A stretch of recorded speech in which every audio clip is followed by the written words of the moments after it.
يا الله. السلام عليكم شباب، شلونكم؟ شخباركم؟ ان شاء الله كله بخير. تم بحمد الله تجهيز هذا القلاب. 7 رفوف دبل رف، 7 رفوف دبل رف، كل رف ياكل 88، يسوي 2230 بيضة.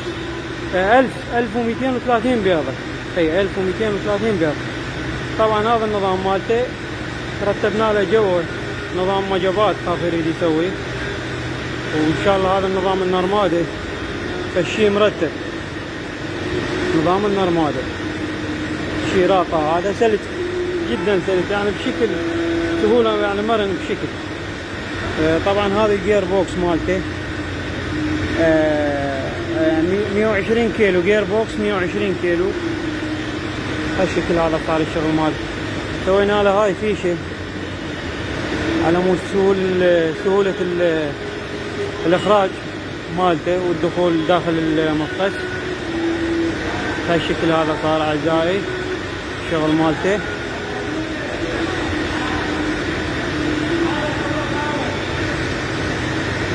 هاي من هالجهة دخول الاطباق، من هالجهة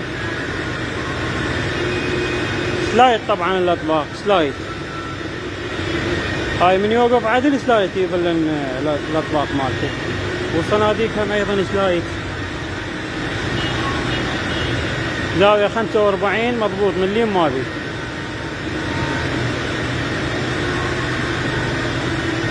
طبعا الصبغ ماله لونين سويناه على مود الجمالية، شوية اسود همر فينش وهذا نحاسي، همر فينش نحاسي.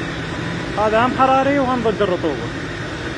ان شاء الله ينال اعجابكم. دمتم في امان الله وحفظه.